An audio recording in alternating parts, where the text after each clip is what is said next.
The moment stopped the town cold.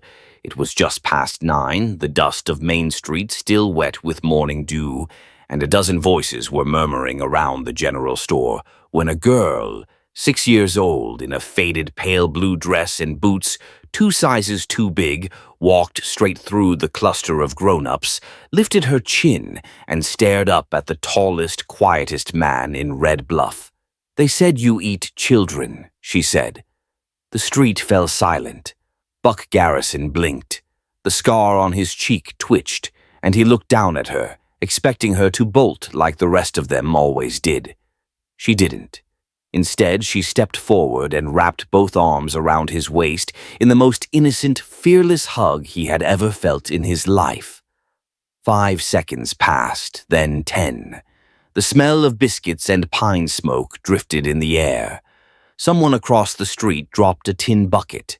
A crow cawed from the rooftop of the saloon. No one moved. Buck's hands hung at his sides like they didn't belong to him.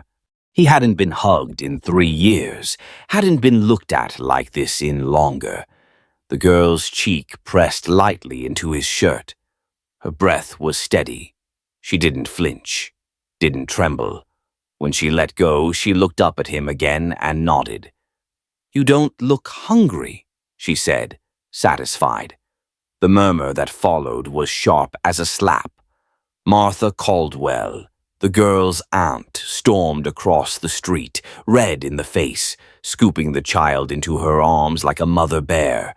Her voice wavered between panic and embarrassment.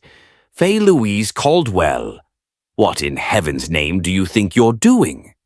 Fay didn't answer. She kept her eyes on Buck. Sheriff Hayes stood nearby, hand on his belt but not moving. He studied Buck like the man had just become something new in front of them all. "No harm done," Buck said. His voice was low, quiet, but carried through the stunned crowd like the crack of wood in a fire. But there was harm done. Not to the child, not to Buck, but to the old rules. The unwritten laws of Red Bluff that said Buck Garrison was a man to be feared, avoided, and never touched. Fay had broken all of that with one hug. 2 hours earlier, Buck had been unloading lumber behind Miller's general store, his broad frame bent over like a pack mule. The townsfolk knew him by now, knew the width of his shoulders, the scars down his arms, the silence he carried like a second coat. He worked hard, always had, never spoke unless spoken to, took his pay and disappeared to his cabin on the edge of the pines. No one knew what he'd done before Red Bluff, only whispers. A sheriff once, or a bounty hunter. Some said he'd burned his own town down in rage after the war. Others said he carried the souls of the men he'd killed in the lines on his face. But the truth, Buck figured, was that nobody really wanted to know. It was easier that way. So he chopped wood, fixed roofs, hauled crates, and said nothing. Until Fay.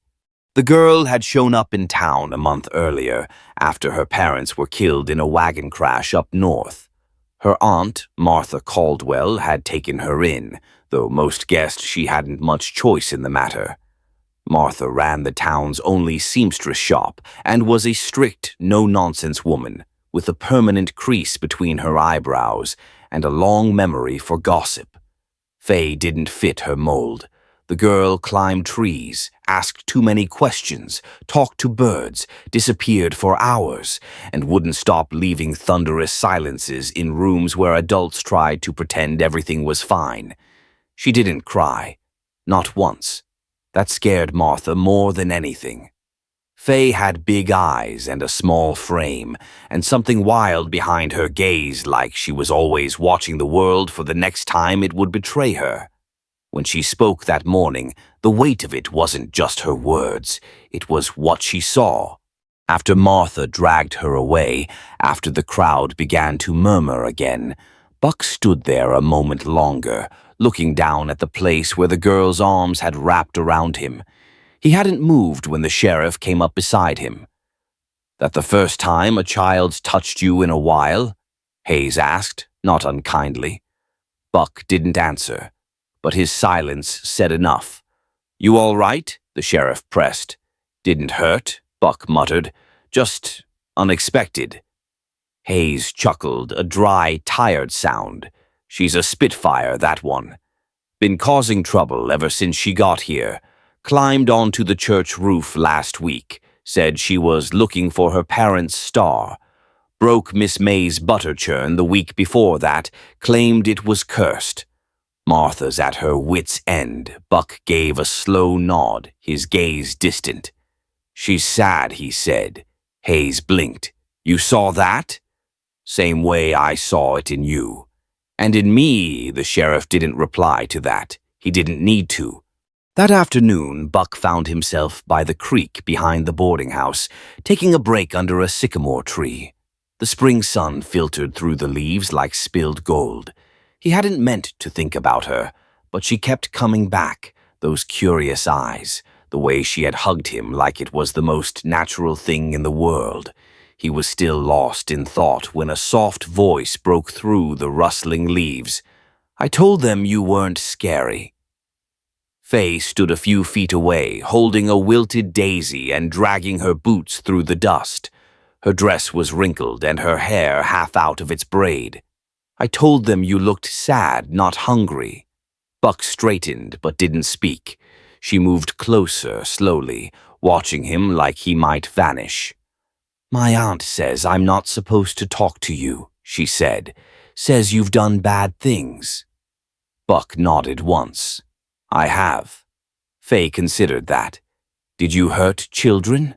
"No." "Old people?"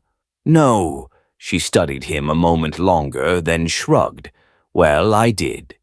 Accidentally. I stepped on Mr. Cooper's cat last week. I cried more than the cat did." He let out a breath that might have been a laugh. "Did he forgive you?" "Don't know. But he gave me pie later, so I think so." They sat together in silence after that. Birds called across the water. Buck watched the sky, wondering when the girl would get bored and leave. She didn't. "Do you miss them?" she asked suddenly. He didn't need to ask who she meant. "Yes?"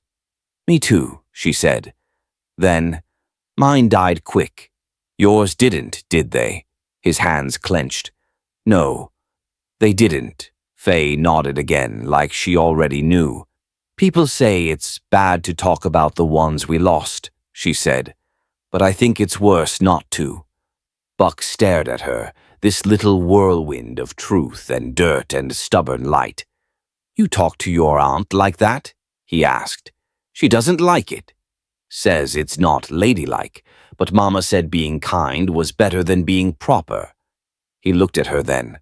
Really looked. And for the first time since he'd buried his wife and daughter, Buck Garrison felt the burn of tears behind his eyes. "You're not scared of me," he said. "No." "Why not?" She tilted her head. "Because you looked at me like you knew what missing someone felt like." "Most folks look away."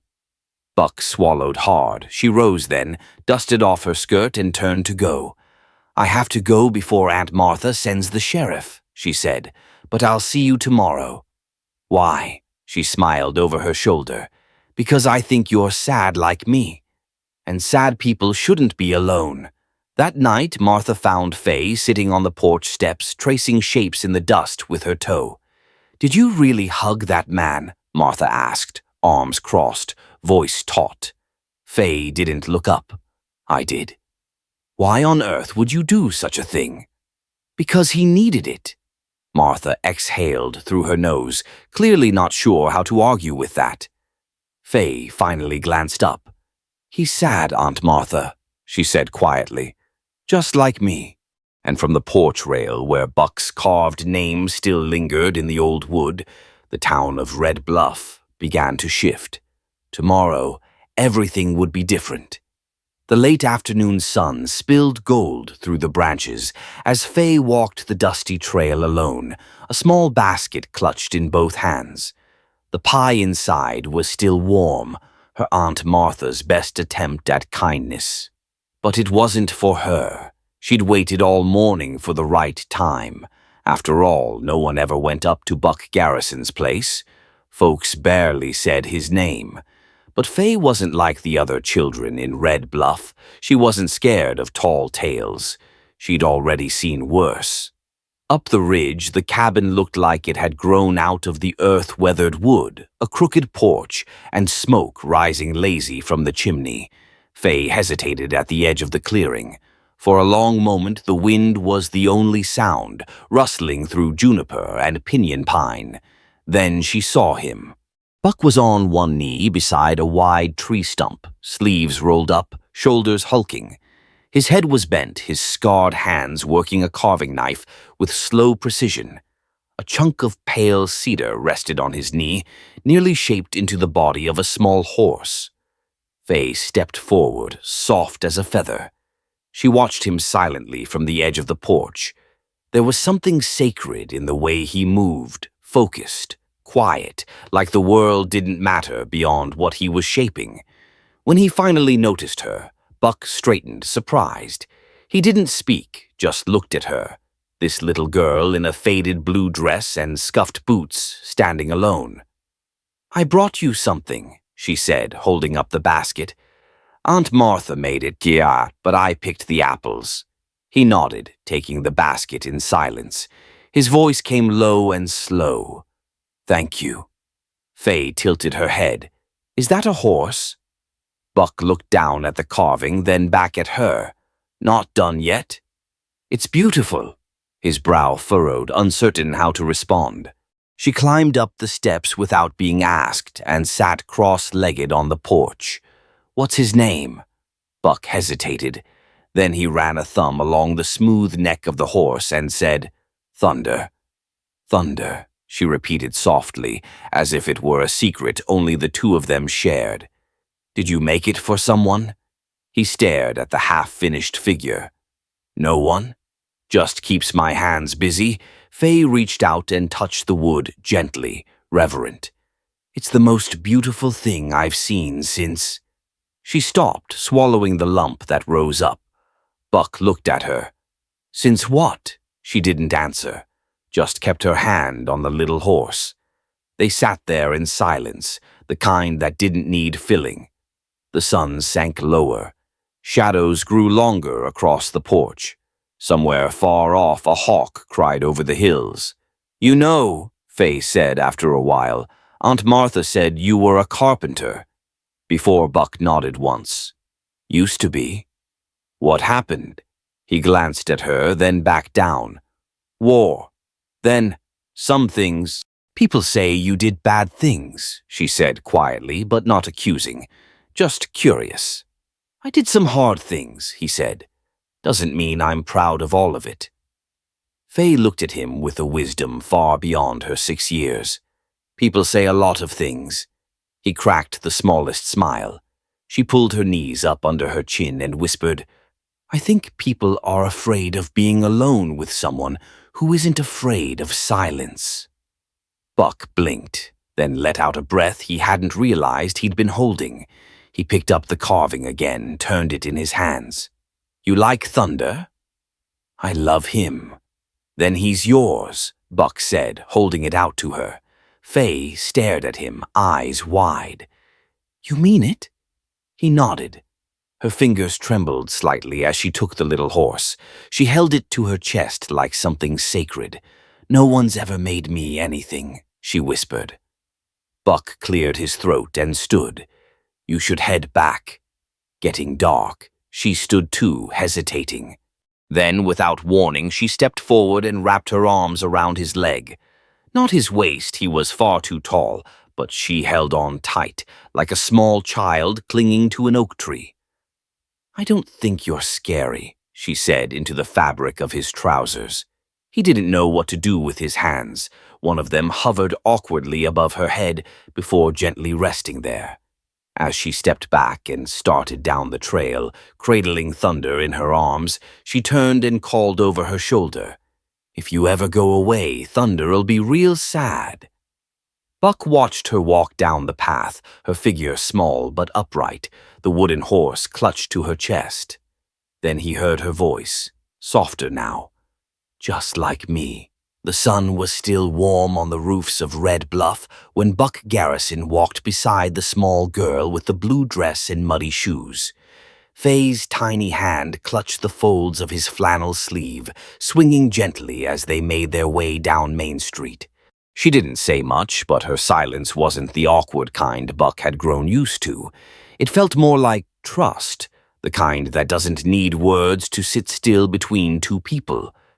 People paused. Shop doors hung open a little longer than necessary. A mail carrier nearly dropped his bundle. Every pair of eyes followed them, wide with confusion or suspicion or both. Buck knew that look. He'd lived under it for years, but today it sat heavier on his shoulders because the girl didn't seem to notice it, and he wasn't sure if that made him feel sad or grateful. "She likes that cabin of yours," Martha Caldwell had said earlier, arms crossed, one brow raised. "Keeps talking about the wood smell. Said it smells like someone who doesn't talk too much." Buck hadn't answered. He just looked down at the girl and nodded. They reached the porch of Martha's home. Buck stood awkwardly, towering like a pine tree in a garden. Faye stepped up onto the first plank, then turned, placing a hand on her hip like a child 3 times her age. "You don't smile much, do you?" she asked, looking up at him. "But thunder makes me smile, so maybe I can teach you." Buck stared at her. She was 6 years old and had already buried 2 parents, yet here she stood giving lessons in joy like she had some to spare. He didn't know whether to kneel or turn away. Instead, he shifted his weight and reached into his coat pocket, where he kept a small carving knife and a few bits of cedar. He didn't pull anything out. He just touched the edge of the pocket and nodded once. Then, quietly, he said, "I'll walk you again tomorrow, if you want." Faye grinned. "I do." Inside the house, Martha watched through the window. She was still drying her hands on a towel, but had stopped halfway. Something in her chest pulled tight. She couldn't name it. Relief, maybe. Or worry. Probably both. That night, as the sky turned to velvet and lanterns lit the town like scattered stars, Faye crept back out with something hidden in her fist. Her little boots thudded soft on the ground as she ran toward the edge of the woods where Buck's cabin stood, lit faintly by the fire inside. Buck was sanding the edge of a wooden saddle when she knocked. He opened the door and blinked at her. "You forgot something," she said, and held out her hand. Resting in her palm was a silver ring, too big for her finger but polished clean, though it was old. "My mama's wedding ring," she whispered. "I kept it, after the fire." Buck's brows furrowed. He didn't move. "I used to look at it when I missed her. I thought it would help me remember their love, but maybe you need it more now. You forget to remember nice things, I think." He took it slowly, gently. For a moment, the roughness of his fingers touched the smoothness of hers. The ring was cold, heavy with time. He looked down at it, then back up at her. I can't take this." "Yes, you can," she said. "Because you made thunder, and because you made me feel like I'm not broken." He swallowed hard and slipped the ring into his shirt pocket. Above the heart. "You gonna keep it there?" she asked. He nodded. "For now." She tilted her head. "Good. That's close to where the love goes," the wind whispered through the pine outside. Buck stepped aside so she could come in, but she shook her head. "I just came to give it." "That's all." She turned to go, then paused at the steps, peering back into the flickering cabin. "You know," she said softly, "I started calling you something." In my head, he raised an eyebrow. "I call you friend." He hadn't been called that in nearly 15 years. When she disappeared down the trail, Buck sat back down at his workbench. But the carving felt different now. His hands trembled, not from age, not from cold, from something older than both. By morning, most of the town had heard that Buck Garrison walked Martha Caldwell's niece home like a guardian, that she visited him alone and came back smiling, that he'd taken something from her, something important, and hadn't run. The whispers got louder. "You think he's fooling that kid? He's dangerous. Men like him don't just change." But Faye didn't care. The next day they walked again, past the bakery, past the stable, past the general store where two women gasped just loud enough for Buck to hear. Faye turned to them and said, "He's my friend, so stop whispering." Buck said nothing, but his hands curled into fists by his sides, then slowly relaxed. They sat under a tree after the walk, sharing half a biscuit Faye had saved from breakfast. Buck cut it clean with his knife, handed her the bigger half. "You know," she said through a mouthful, "people think you're scary, but maybe they're scared of things they don't try to understand." Buck stared off at the horizon. She looked at him sideways. "Did you love somebody once? Like, really love them?" His shoulders stiffened. "'Cause my mama used to say when you really love someone, you still feel it even when they're gone. Do you still love the one who's gone, even though she's not here no more?" He turned to her slowly. The question sank deep, deeper than she could know. And in that moment, the quiet between them grew thick with memory and grief, and something almost like healing, if you looked at it from the right angle. The sky that morning looked no different than any other, washed in pale gold, touched with the last of the chill. But something had shifted in the air. Buck felt it before the town ever heard it, an unease humming low like a horse knowing a storm before it hits. He was stacking firewood outside the cabin, shirt sleeves rolled up and arms taut with work, when the thunder of hooves echoed down the ridge. A lone rider tore through the brush, dust curling behind him like a warning. Sheriff Hayes came sprinting out of the jailhouse, hat flapping in his hand. "Rider coming fast from the northwest," Buck muttered, wiping his hands on his trousers. The horse skidded to a stop in front of them, the man on top barely waiting for breath. "They're on the move," he said, voice dry from the trail. "Crimson Creek boys. 4, 5 days out, maybe less." Buck's jaw clenched. He hadn't heard that name in 3 years. Crimson Creek roving outlaws who left nothing but blood and ash behind them, and their leader, Marcus Webb. A scar cut across Buck's chest just beneath the collarbone. Not from a bullet or a blade, but from pulling his wife and boy out of the flames. Too late. Webb had lit the match himself. Buck had seen him laugh while it burned. Sheriff Hayes cursed under his breath and spat into the dirt. "Red Bluff ain't ready for that kind of trouble." "We'd better be," Buck said flatly, "or there won't be a Red Bluff left." They moved quickly after that. Hayes summoned the few men willing to hold a gun without shaking. A ranch hand from the west side, the blacksmith's oldest son, Pastor Connolly's nephew. Boys more than men, but they'd stand if Buck stood. Back at the cabin, Faye was sitting on the porch, her little legs swinging as she held Thunder, the wooden horse, tight to her chest. She looked up as Buck approached, eyes full of a trust that nearly buckled his knees. "Why's the sheriff yelling again?" she asked. "Is someone hurt?" "Not yet," Buck said, kneeling beside her, "but we're getting ready just in case."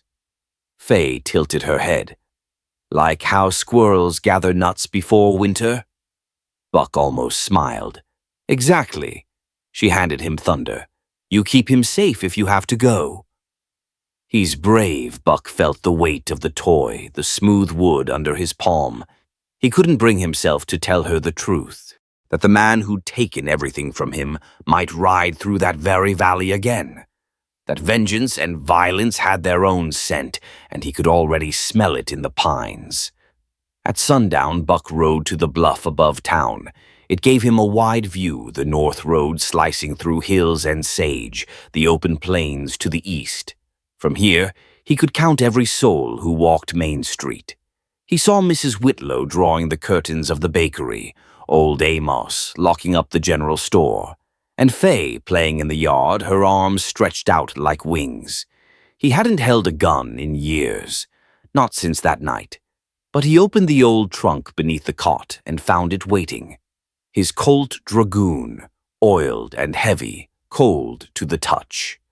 Buck sat on the porch long after Faye went to sleep, carving a new piece of wood in the dim lantern light. Not a horse this time. A star. 5 points, clean lines. Footsteps padded quietly from inside. Faye appeared, eyes squinting from sleep, hair a tangle in the... "You're still out here," she said, climbing into his lap without asking. Buck wrapped his arm around her gently. Her weight was light, but something about it steadied him. "I couldn't sleep," he said. She nestled her head under his chin. "Me neither." "Bad dreams," Buck kissed her forehead. "Ain't nothing gonna get you. Not while I'm breathing." "Promise? Promise." The wind kicked up then, tugging at the porch lantern.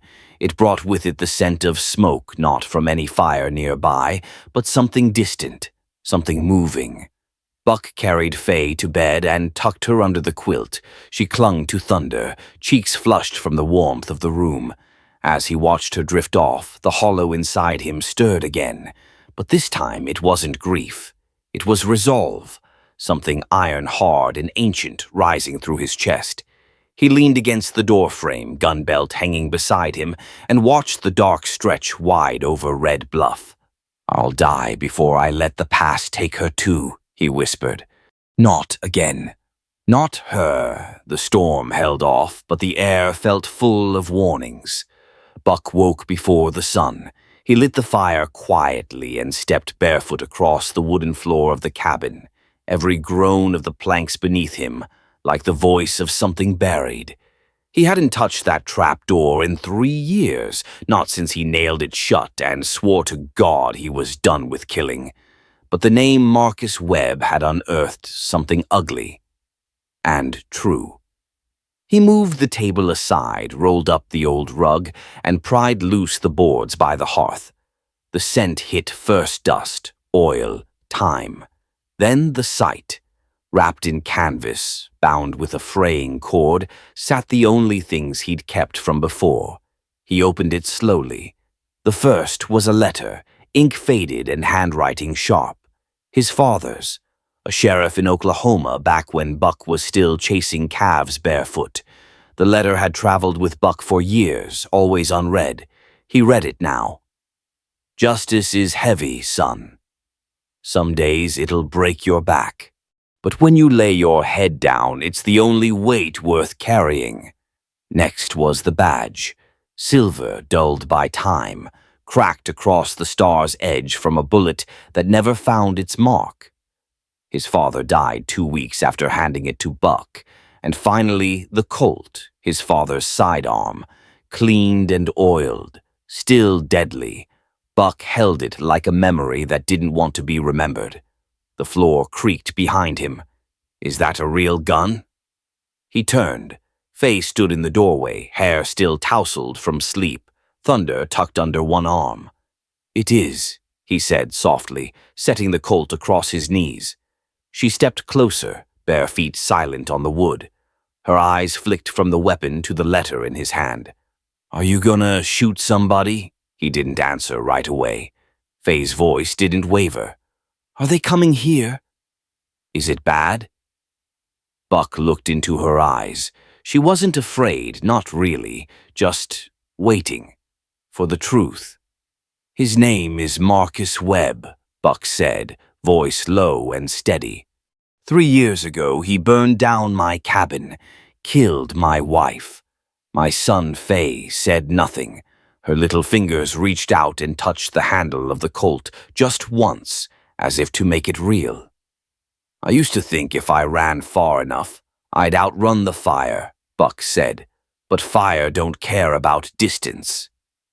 It just keeps chasing what's left." Silence settled between them. Then Faye sat down cross-legged beside him, as calm as if they were talking about the weather. "You think he's coming here?" Buck nodded once. Faye stared at the badge for a long time. "Well," she finally said, "maybe it's time you stop running." He looked at her. She didn't blink. "You said you lost your family." She went on. "But I'm still here. I ain't much, but I'm what you've got. So maybe now's the time to protect what's left." Something in Buck's chest cracked, then held. Not broke, shifted, like an old tree adjusting its roots to stand against the wind. He placed the Colt back in the canvas and set the badge beside it. But he didn't close the box. Instead, he reached for the badge and pinned it inside his coat. He looked out the window, past the pine line, past the dust trail that might already be forming on the horizon. And then he nodded. Not to her, not to the gun, but to himself, a nod that said, "I hear you, fate. Come and try."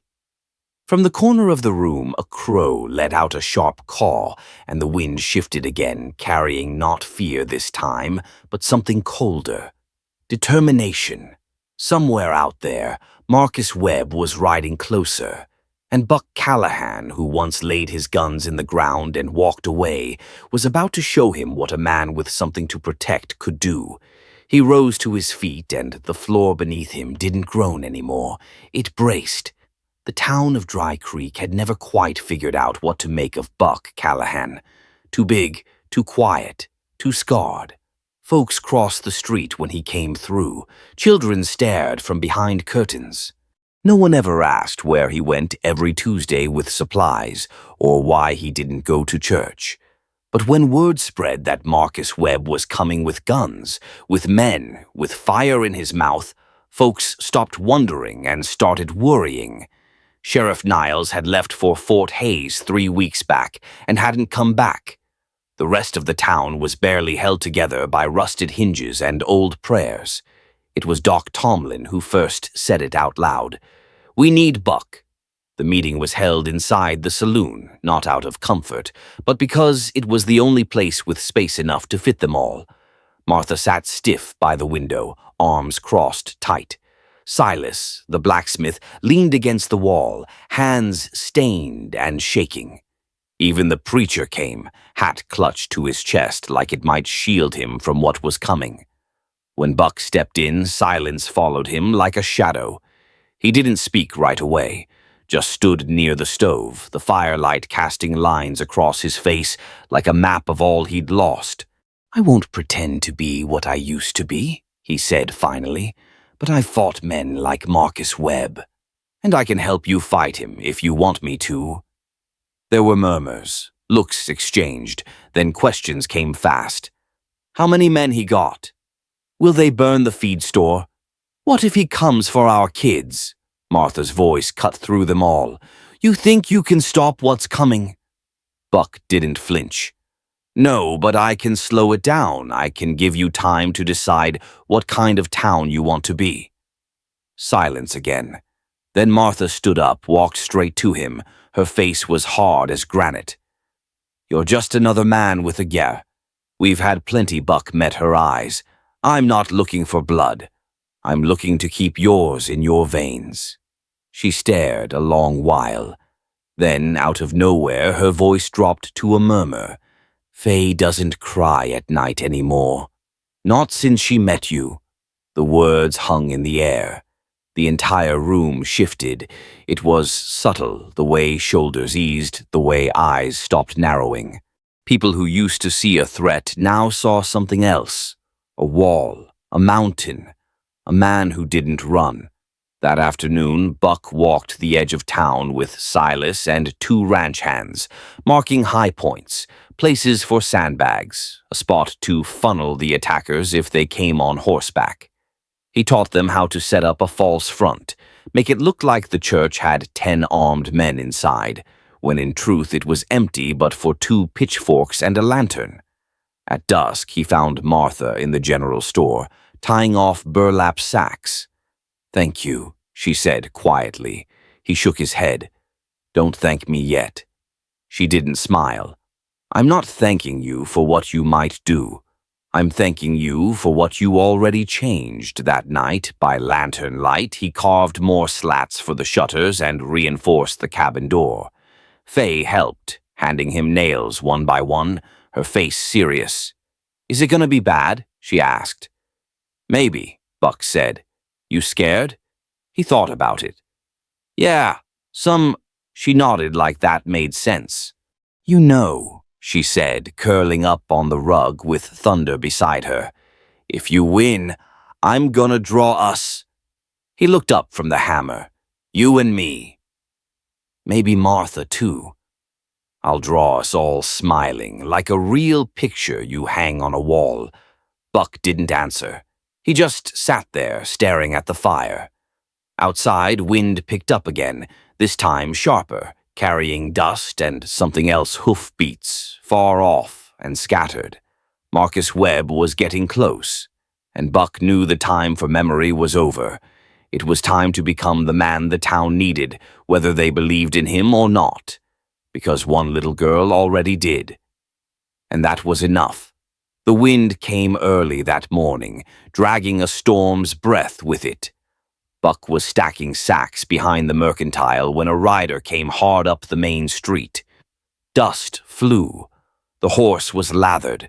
The boy in the saddle had no hat, cheeks red, eyes wide with panic. "Letter from the South Trail," he said, hand shaking. Buck took it. The envelope was thick, torn along the side. No seal. The handwriting was all slant and anger. "If you don't come out alone, I'll find the little girl with the hair like your dead daughter's. I'll make her scream louder." Buck couldn't breathe for a second. His hands went cold, the kind of cold that came from the inside. He folded the letter, but too late. Faye was there, standing just behind him, barefoot in the dirt, holding a tin cup of sweet tea she'd made for him. She saw his face. She saw the paper. And she asked, quiet as a breath, "Was that about me?" Buck tried to shake his head, tried to lie, but something in him had changed. He couldn't lie to her anymore. She wasn't a child who needed shielding. She was a child who had already seen too much. He nodded once.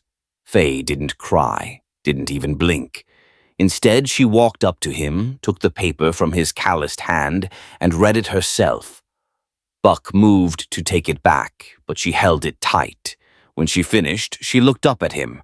Her voice didn't waver. "He thinks you'll be scared." Buck couldn't speak. His throat felt like it had been filled with gravel. Faye tilted her head, her small face firm with something far too old for her age. "He doesn't understand what family is." Buck frowned.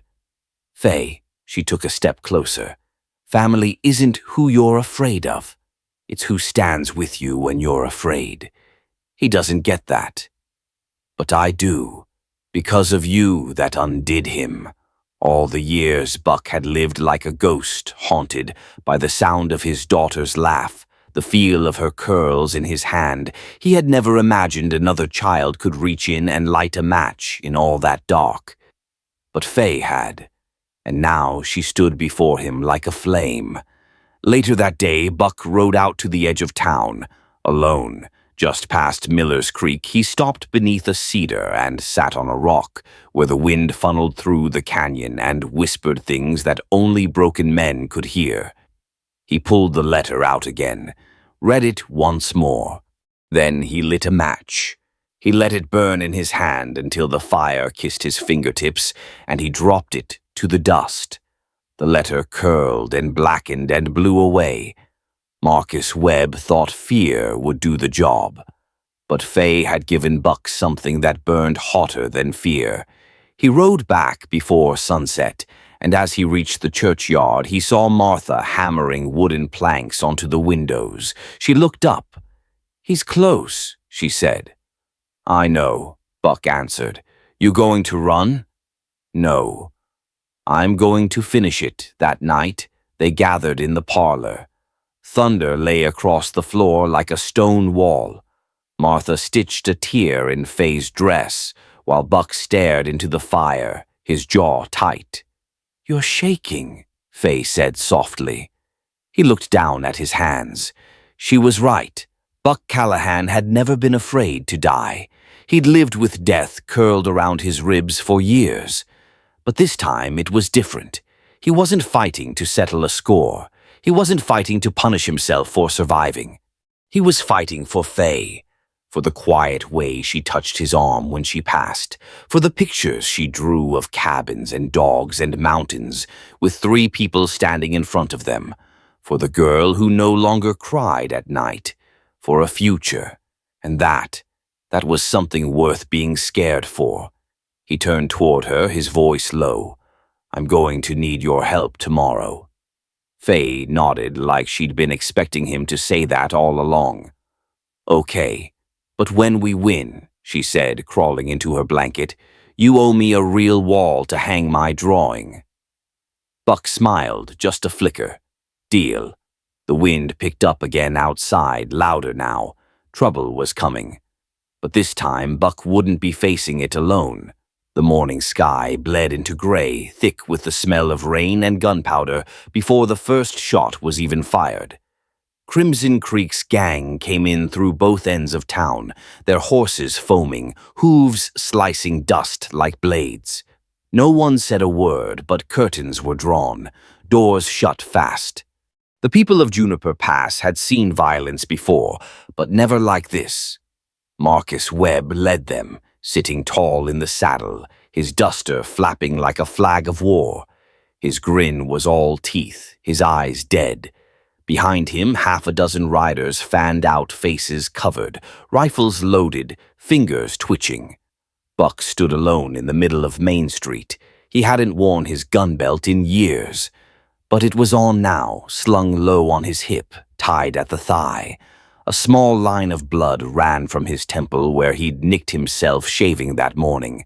He hadn't wanted to die looking like a ghost. He didn't shake, didn't blink. "Marcus," Buck called, "it's me you want, so take your shot. Leave the town out of it." Webb dismounted slow. Every step he took sounded like the end of something. He stopped 20 paces from Buck. The street between them was silent as a graveyard. "You think you're noble now?" Webb spat. "After what you did to my brother?" Buck didn't flinch. "Your brother killed a woman and her baby." "He was mine," Webb growled. "And you were mine too once." "That ended the day you made me bury that family in the canyon," Buck said. The wind blew, lifting the edge of Buck's coat. Webb's hand moved to his holster, and somewhere behind a corner a child's foot scraped against wood. No one noticed. Webb lifted his gun. Buck did the same, but before either could fear, Faye ran. She burst out from between 2 wagons, dress flying, hair tangled in the wind. Her boots skidded across the dirt, arms out, eyes wide. She screamed, "Don't hurt my family!" And she threw herself in front of Buck. The entire town gasped, a sharp breath shared like prayer. Webb froze. So did Buck. Faye's chest heaved. She stood like a shield, trembling. Webb blinked. For just 1 second, something almost human flickered in his eyes, but only for a second. "I should have killed you too," he muttered. Then everything exploded. Gunfire cracked like thunder. 2 men from Crimson Creek went down before they could aim. Sheriff Tully, hiding behind the feed store, took out a 3rd. Buck twisted, grabbed Faye, and threw her behind a barrel just as a bullet tore through his side. He grunted and dropped to 1 knee, firing back. Martha came from the saloon steps, shotgun roaring. 2 blasts, 2 more bodies down. Faye crawled to Buck, sobbing. Blood soaked through his shirt, dark and fast. But he kept firing. Every bullet had a name, and then it was just Webb, left. He stood there, stunned, revolver empty, smoke curling from the muzzle. "You don't get to live like this," he hissed at Buck. Buck rose slowly, breathing hard, blood running down his leg. "Neither do you." The shot rang out, flat and final. Webb dropped. Silence came back like a wave, drowning the street. Faye ran to Buck as he staggered. She wrapped her arms around him, her hands pressed to the bleeding wound at his ribs, her little face wet with tears and dust. "You're okay," So I are. You're okay. We won, Buck coughed once, then let himself fall to the ground gently. His eyes found hers, glassy but locked in. You didn't have to run out like that, he whispered. Yes, I did, she whispered back. You're my papa now. She pressed her head to his chest. We won, Papa Buck. Behind them, townsfolk slowly crept from doorways. Sheriff Tully called for bandages. Martha yelled for Dr. Avery. But Fay didn't move. She held him tight, because this time no one would take her family from her. And this time there would be no running, because family didn't run from each other. They stood even when it hurt, even when it bled, even when the gun was pointed right at their hearts. And tomorrow, when the dust cleared and the town took its first breath again, she would still be standing next to him, no matter what came next. 6 months passed like slow-moving clouds over the prairie, quiet, steady, and soaked with healing. The town of Juniper Pass no longer whispered about the man with the giant frame and the little girl who'd once shouted down death itself. They waved now. Some even smiled. Buck still walked with a slight limp. Fay still fed Thunder sugar cubes every morning, brushing the horse's dark mane until it gleamed. The old stallion had grown gentler under her hand, as if sensing her sorrow and carrying it with care. On a soft Sunday morning, the bells of the chapel rang.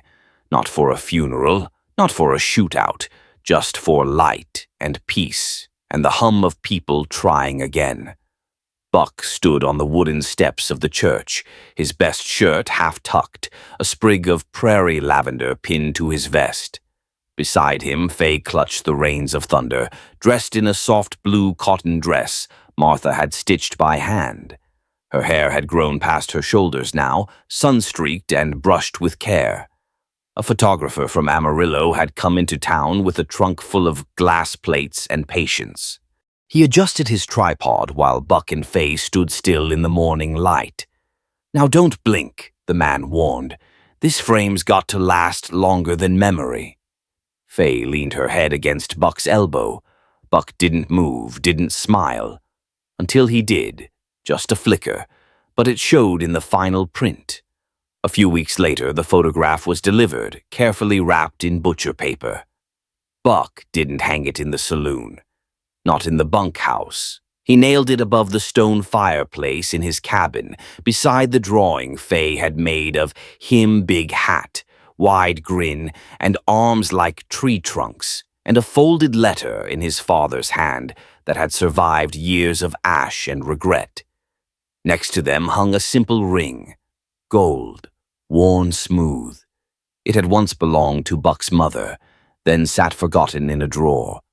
But now it waited, not for a wedding day, just a day when the world felt safe enough to believe in promises again. That afternoon, Buck carved wood on the porch, smoothing the edges of a small rocking horse for someone else's child. Fay came out with 2 mugs of milk, barefoot and squinting at the sun. "Did you ever think we'd end up here?" she asked, handing him a mug. Buck looked at the porch steps, the clean fence line, the windmill creaking behind the barn. He thought of his brother, the gang, the canyon. Then he looked at her alive, wheeled, unbroken. "No," he said simply. She sat beside him, swinging her feet, and looked at the photo through the window. "Do you think my mama sees me?" she asked, voice barely a whisper. Buck swallowed, his voice caught, just slightly. "I think she sees you every time you smile, Fay." Fay looked up, her eyes catching the fading pink of the sky. "I think she's watching from the brightest star." Buck nodded. He took a long breath, voice softer than the wind. "And I think my little girl's smiling too." Somewhere way up there, Fay leaned into his side. Neither of them said another word for a long time. But as the sun dipped below the ridge and the wind settled into the grass, a hawk soared high above the cabin. It circled once, then glided out toward the open plain. Buck watched it for a long moment, his jaw working. Then he stood, pulled his coat from the peg, and said almost to himself, "It's time I brought her home." Faye looked up. "Who?" He turned to her, one hand resting on the porch rail. "Your aunt." And then he walked out into the dusk, boots crunching dry leaves, leaving Faye staring after him, eyes wide, heart pounding, because she had no idea what waited at the end of that road. But she knew it would change everything. The morning Buck stepped into the Red Bluff sheriff's office and pinned the silver badge to his vest. He didn't feel triumphant. He felt ready. The badge wasn't for pride, not anymore. It was a promise to do it better than the men who'd worn it before. A promise to protect the vulnerable, not police them into silence. A promise to stand in the line of fire if it meant one child, any child, could sleep through the night without fear. When Sheriff Amos handed him the deputy's commission, he didn't give a speech, just clasped Buck's forearm and muttered, "This town's needed a man like you for a long time." News spread like tumbleweed on wind. Some folks were slow to accept it. A few still crossed the street when Buck walked by. But most just nodded. Some shook his hand. And once, in the market, old Mrs. Thornby called him son, like she'd forgotten he wasn't. Buck didn't mind. He wasn't chasing reputation. He was building roots. At the schoolhouse, Faye sat at the front of the class. She still raised her hand too often, still asked questions too big for her age. But now she did it with a laugh that turned heads and made other children scoot closer instead of pulling away. Thunder waited for her every day by the fence. And if she came out crying, the horse would nuzzle her shoulder till she smiled again. In town, folks stopped asking who she belonged to. Now they just said, "That's Buck Rawlins's girl." On the porch of the cabin, the rocking chair creaked slow and steady. The prairie rolled out in gold before them. The sky was painted in brushstrokes of crimson and copper, the kind of sunset that made the world feel holy. Buck sat with one boot resting on the rail, arms crossed, eyes distant. Faye curled up beside him, her cheek on his thigh. Thunder the stuffed horse clutched in her arms. She'd fallen asleep mid-sentence. Something about frogs and planets and what stars might smell like if you could sniff one. Buck didn't move, didn't shift her weight. He just let her breathe. He thought of his father then, of fire and ash and the man who'd broken, then tried to heal. He thought of the canyon, of Elijah, of the moment he'd come back from the edge not for revenge, but for her. "Love isn't weakness," his father had said once, standing on this same porch. "It's the strength that brings you home." Buck reached into his coat and pulled out the letter again, the one with frayed edges and a smudge where a tear had once fallen. He didn't need to read it. He knew every word. What he didn't know, what he was just starting to understand, was that healing wasn't about forgetting the pain. It was about letting joy live beside it. He looked down at the girl sleeping beside him. Her tiny hand had curled around two of his fingers. Thunder's stitched button eye stared up like a sentinel. "You're safe," Buck whispered, brushing her hair back. The stars came out one by one. Somewhere out past the ridge, coyotes called. The wind shifted, carrying the smell of pine and distant rain.